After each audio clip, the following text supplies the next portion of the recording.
Hello everyone, welcome to Dexter cam. आज हम लोग बात करेंगे कार्बोक्सिलिक एसिड और उसके डेरिवेटिव्स के पीवाईक्यूज के बारे में जो 2022 में हुए हैं। मैं उनके बारे में डिस्कशन करूंगा आज। हम लोगों ने इससे पहले एल्डिहाइड कीटोन तक के पीवाईक्यूज डिस्कस कर लिए हैं।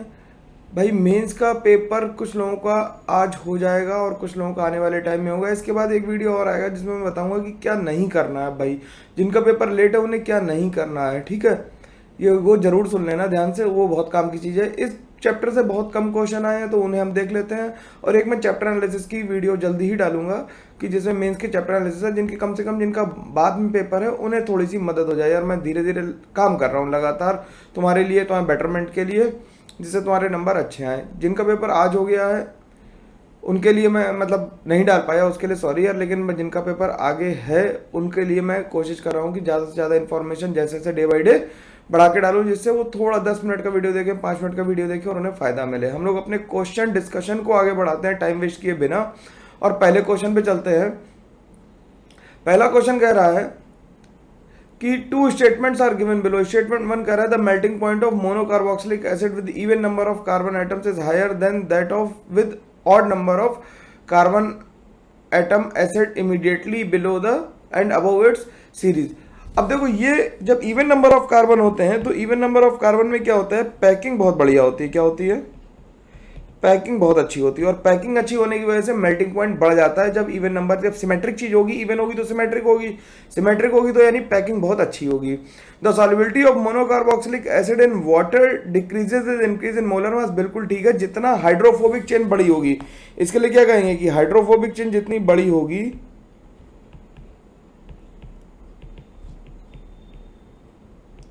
हाइड्रोफोबिक चेन जितनी लार्ज होगी उतनी सॉल्युबिलिटी क्या होगी, उतनी ही सॉल्युबिलिटी कम होगी। तो पहला स्टेटमेंट भी ट्रू है, दूसरा स्टेटमेंट भी ट्रू है, यानी कि आंसर ए हो गया इसका। दोनों स्टेटमेंट इसके सही हैं। ठीक है भाई, बात समझ में आनी चाहिए जल्दी से। अब अगले क्वेश्चन पे चलते हैं। नेक्स्ट क्वेश्चन क्या कर रहा है, the reason from the following which converts benzoic acid into benzaldehyde in one step. अब देखो, बेंजोइक एसिड को बेंजल्डिहाइड में कन्वर्ट करने के लिए कोई भी रिड्यूसिंग एजेंट तो काम नहीं करता है, जबकि MnO ये काम कर देता है। अगर हम लिखें RCOOH के रिएक्शन, इसे MnO के साथ ट्रीट करें, ठीक है। जब MnO के साथ ट्रीट करेंगे तो इससे RCOOR बन जाते हैं। अगर हम इसे RCHO को HCOH के साथ ट्रीट करें, फॉर्मिक एसिड के साथ हीट करना पड़ता है MnO की प्रेजेंस में, तो इससे RCOOH है, सॉरी यहाँ पे RCOOH है, तो इससे RCHO बन जाता है। ठीक है, तो ये बात ध्यान रखेंगे। तो इसका आंसर जो आ जाएगा वो MnO आ जाएगा। बड़ी ही इंपॉर्टेंट रिएक्शन है, सिंपली इसका आंसर निकाला जा सकता है। कोई भी रिड्यूसिंग एजेंट ये काम नहीं कर पाता, इस बात का ध्यान रखना है। ठीक है, चलो भाई अगले क्वेश्चन पे चलते हैं। नंबर 3 पे कह रहा है decarboxylation of all 6 possible forms of di amino benzoic acids, जिसका मॉलिक्यूलर फॉर्मूला दे रखा है, yields 3 product A B C। 3 acid gives a product A, 2 acid gives product B and 1 acid gives product C। The melting point of C is. अब देखो, melting point हमें symmetry से ही कुछ देखना होगा। नॉर्मली बात है कि हम डायरेक्टली तो बता नहीं पाएंगे कि क्या है मेल्टिंग पॉइंट, किसी का याद करके थोड़ी बैठे हैं। ठीक है, तो कैसे करेंगे इसे देखते हैं। तो एमिनो बेंजोइक एसिड्स जो हो सकते हैं वो एमीन 3 जगह लग सकती है, तो NH2 हो सकती है। भाई जरा ध्यान से देखना, 3 बनानी इसलिए बना रहा हूँ। NH2 मेटा हो सकती है और NH2 पैरा हो सकती है। यही 3 पॉसिबिलिटी हैं। अब कह रहा है हमें कार्बोक्सिलिक एसिड चाहिए। कार्बोक्सिलिक एसिड A से बन रहे हैं, 3 एसिड्स गिव A प्रोडक्ट। तो 3 एसिड किस में बनेंगे पहले तो ये देख लेते हैं। अगर हम इससे कार्बोक्सिलिक एसिड बनाना शुरू करें तो कौन कौन से कार्बोक्सिलिक एसिड बनेंगे भाई? NH2 यहाँ आ जाएगा। आराम से सीखना है, सवाल को जल्दी जल्दी नहीं करना है। प्लस कौन सा बनेगा? मैं तीनों बनाऊंगा।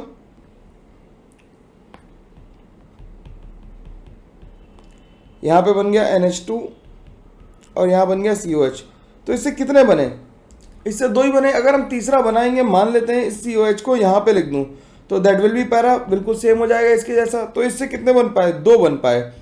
अगर दो कार्बोक्सिलिक एसिड बने ऐसे तो ये कंपाउंड हो गया हमारा बी। हमें ये ABC पहचानना भी पड़ेगा, तो ये हो गया बी। अब जरा इससे बनाओ कार्बोक्सिलिक एसिड से किससे किससे डिकार्बोक्सिलेशन से अमीन बनी होगी, तो देखना जरा NH2 लगा दिया, यहाँ COH लगा दिया, यहाँ NH2 लगा दिया एक। दूसरा क्या कर रहे हैं, मेरी बात समझ में आनी चाहिए पूरी तरह से, है ना, कि देखो NH2 हम COH लगा रहे हैं जिससे कि हमें 3 कार्बोक्सिलिक एसिड वाला कोई कंपाउंड मिल जाए जिसके डीकार्बोक्सिलेशन से हमें मेटा एमिनो एनिलीन मिल जाए। ठीक, तो 2 बन गए। और तीसरा अगर मैं लगा दूं, ध्यान से देखना भाई, तो COH यहां लग जाएगा, तो 3 बन गए। ये 3 बन गए, यानी कि ये हमारा हो गया A। ठीक, तीनों अलग अलग हैं। अब जब इसमें NH2 पे लगाएंगे, देखना जरा ध्यान से भाई, NH2 पे लगाएंगे तो कितने बनेंगे, NH2 पैरा पे, तो इससे केवल एक ही बन सकता है क्योंकि बाकी सारी पोजीशंस कैसी हैं, सेम। तो ये हो गया C। अब ABC में मेल्टिंग पॉइंट पूछा गया, तो C है पैरा, और पैरा का मेल्टिंग पॉइंट होगा सबसे ज्यादा। ये बात समझ में आ रही है, C है कैसा, पैरा, और पैरा का मेल्टिंग पॉइंट होगा सबसे ज्यादा। ठीक, तो आंसर क्या आ गया हमारा, D आ गया। सिंपल बात है, बात समझ में आनी चाहिए सबको। ठीक, अगले क्वेश्चन पे चलते हैं। नेक्स्ट क्वेश्चन क्या कह रहा है, एस्टरिफिकेशन, स्टेटमेंट 1 और 2 दे रखा, तो पढ़ लेते हैं। Esterification of carboxylic acid with an alcohol is an nucleophilic acyl substitution reaction. बिल्कुल सही बात है, एसाइल ग्रुप ही सब्स्टिट्यूट हो जाता है। ठीक, अब ये तो बात सही है, कह रहा है electron withdrawing groups in the carboxylic acid will increase the rate of esterification reaction. बिल्कुल ठीक बात है, क्योंकि डेल्टा प्लस जैसे जैसे बढ़ता जाएगा वैसे वैसे हमें क्या होगा, जो रेट ऑफ एसाइलेशन है वो भी बढ़ता जाएगा। क्योंकि अगर हम बात करें RCO OH और RCOH की, तो इस पर डेल्टा प्लस जितना ज़्यादा होगा उतना एस्टरिफिकेशन ज़्यादा होगा।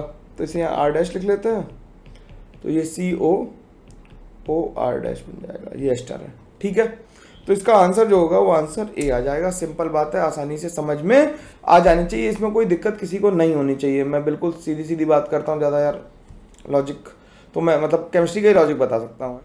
नेक्स्ट क्वेश्चन की बात करते हैं। नेक्स्ट क्वेश्चन क्या कह रहा है, नेक्स्ट क्वेश्चन कह रहा है an organic compound A on reaction with ammonia followed by heating gives compound B which on further strong heating gives C. Compound C on sequential reaction with ethanolic KOH, alkyl chloride and hydrolysis gives a primary amines। तो basically ये Gabriel phthalimide की reaction की बात कर रहा है। ठीक है, तो जो हमारा कंपाउंड होगा C, वो देखो क्या होगा, सीधे गैब्रियल थैलामाइड बना लेते हैं। पहले ये जज करना पाना थोड़ा सा मुश्किल था, लेकिन अगर तुम्हें प्राइमरी अमीन से हिंट मिल जाती कि ये प्राइमरी अमीन बना रहा है, और प्राइमरी अमीन से हमें हिंट मिल जाएगी ये क्या होना चाहिए, ये होनी चाहिए गैब्रियल थैलामाइड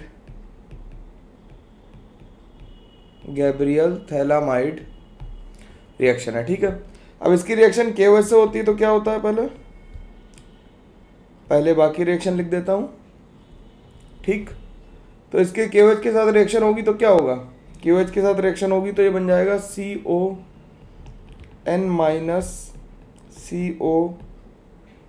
निगेटिव बन गया, ये N पे निगेटिव आ गया।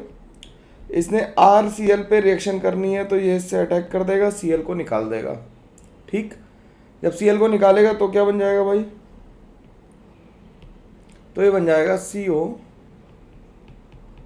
यहाँ पे आ जाएगा NR CO और R। ठीक, अब इसकी हाइड्रोलिसिस होगी। अब क्या होगी, इसकी हाइड्रोलिसिस होगी। अब इसकी हाइड्रोलिसिस होगी, और हाइड्रोलिसिस से क्या बन जाएगा,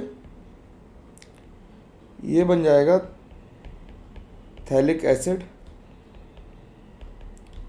और NH2R।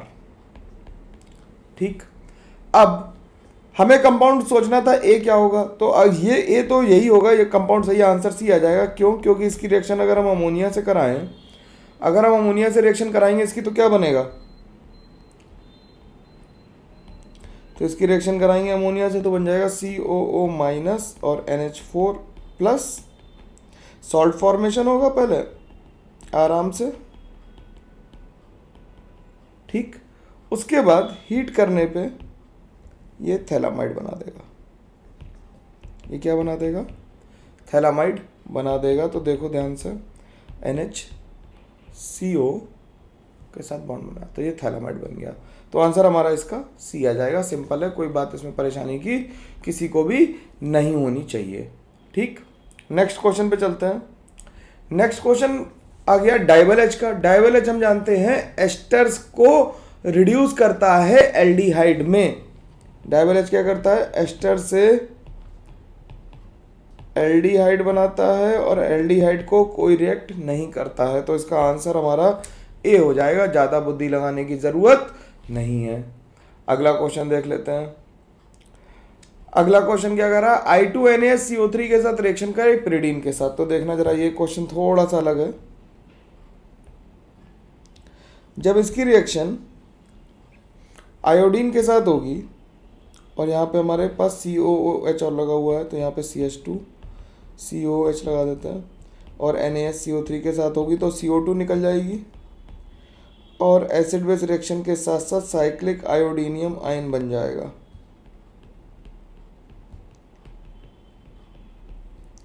ठीक। साइक्लिक आयोडीनियम आयन भी बन जाएगा, ठीक। ये O नेगेटिव इस पे अटैक करेगा और इस I को खोल देगा, देखो आराम से। तो यहाँ पे I आ जाएगा, ये CH2 आ गया, यहाँ पे C डबल बॉन्ड आ गया, ठीक। अब जो पिरिडीन ली है, जो पिरिडीन ली है वो क्या है, बेस है। बेस से E2 होगी और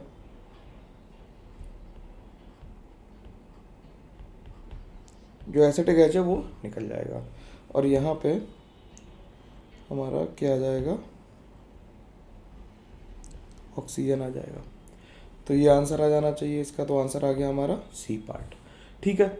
ये आसान सवाल था। इसी के साथ इस चैप्टर के PYQs खत्म हुए। थोड़े ही थे, इसमें कोई टेंशन की बात नहीं है भाई।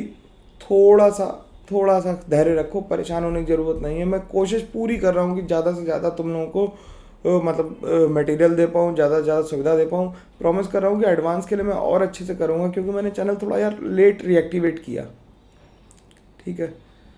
और रीएक्टिवेट लेट करने के चक्कर में शायद मेरे को लग रहा है कि तुम लोगों को जितना फ़ायदा मिलना चाहिए था उतना नहीं मिल पाया। लेकिन आगे आने वाले सालों में और आगे आने वाले टाइम में बिट सेट और एडवांस के लिए मैं बहुत मेहनत करूँगा तुम्हारे साथ मिलकर, और हम सब लोग मिलकर अच्छे अच्छे कॉलेजेस में जाएंगे। कोई परेशान होने की बात नहीं है, टेंशन लेने की ज़रूरत नहीं है। चलो मिलते हैं फिर अगले वीडियो में, तब तक के लिए thank you very much, bye bye.